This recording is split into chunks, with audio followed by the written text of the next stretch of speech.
Video එකෙන් ගේන්නේ මගේ නිමාඩු දවස ගෙවුන විදිය.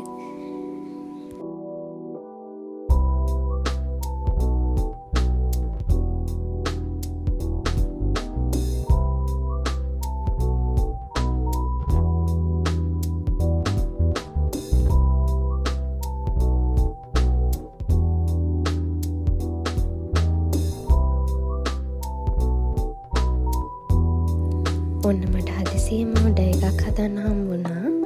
ඒක හදන ගමන් තමා මේ ඉන්නේ. ඔන්න මං ඉස්සෙල්ලාම මල්වල පෙති ටික කපා ගන්න තමා හදන්නේ. ඊට පස්සේ මල්වල පෙති ටික වටේ පුච්චගෙන මල් පෙති ටික හදලා ඉවර කර ගන්නවා.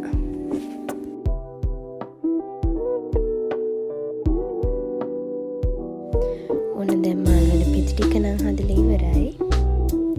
ඊළඟට අපිට තියෙන්නේ මල් ටික හදාගන්න.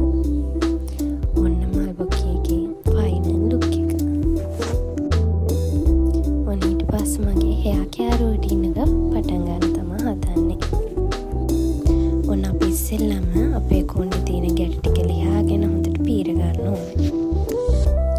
අපේ කොණ්ඩේ පීරද්දී අපේ කොණ්ඩේ ගැට කඩද්දී අපි දැති ලොකු පනාවකින් පීරුවොත් අපේ කොණ්ඩේ යන ප්‍රමාණය නවත්ත ගන්න පුළුවන්.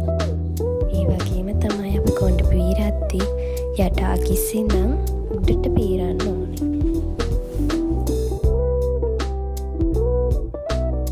ඔන්න ඊට පස්සේ මම කොණ්ඩේ සෙක්ෂන් දෙකකට බෙදාගත්තා. මේ වගේ සෙක්ෂන් දෙකකට බෙදාගත්තාම අපේ මුළු කොණ්ඩෙම තෙල් ටික අපිට ගහ ගන්න පුළුවන්.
කොහේ ගියත් දාන යන එකම මේකප් අයිටම් එක තමයි මගේ ලිප්ස්ටික් එක.